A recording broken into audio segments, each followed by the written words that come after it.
Your life is a consequence of all the actions you've taken so far, as well as the actions of your family and the community you have grown up in. That's it. There's no magic, there's no mystery, that is it. Your life is a consequence of all the actions you've taken so far. So how do you change the results in your life? How do you change your life? You have to change your actions. And please don't mistake the word actions to only mean physical actions. Actions are your thoughts, as well as your words, as well as your physical actions, okay? These are all actions. Now, think about it even in terms of robots.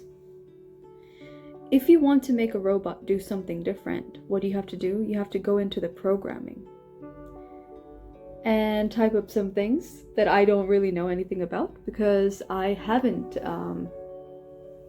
I've never studied programming or anything related to computer science. But as far as I'm aware, that's what people do, right? So why are machines like that? Because they were created by humans, and that's all we know, and that is actually how we function. In order to act differently, you have to change your programming. Even machines can't just be ordered like you, vacuum cleaner, start throwing out air instead of sucking it in. Like, how's it gonna do it? You're gonna have to change things about it. So same thing with us. Why is it that we have these patterns? We've clearly learned the patterns, right? So in order for us to change our reality, we have to change our actions. But it's not as simple as someone saying to a person, oh, you're unhealthy, change your diet, right? Does that ever work? Just to hear some new information and just be like, oh, new information, I'm now going to implement that. No. Right? It never works that way because we have to change our programming. What is the programming? Birds fly together across realities. Beliefs, thoughts, feelings. Beliefs, feelings, thoughts. Birds fly together, right? Across realities, that's actions. Actions is near the end of getting the results, right? Reality or results. Birds fly together across realities. Always remember that. You have to work on your beliefs and the feelings, because your feelings come from the beliefs.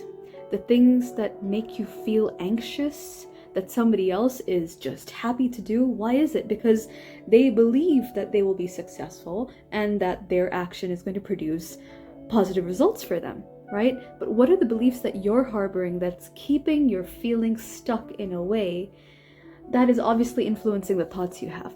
Those pesky thoughts of doubt. That's what I'm talking about. Those are the things that keep you from taking the actions. So why don't you take action? Because you doubt it. You're like, no, it may not work. I'm a special case. It doesn't work for me. I've never done it before. I think I might fail. Those are thoughts. Why are those thoughts there? Because you're feeling scared. You're feeling anxious. You're feeling worried. You're not feeling very certain. And why? Because you have beliefs that... What are the beliefs? What are the beliefs? That is the work for you to do. This is all I'm going to share for now. My name is Nandini. This is Figuring It Out Alive. And if you'd like to watch more, please subscribe, and I'll see you in my next video. Bye.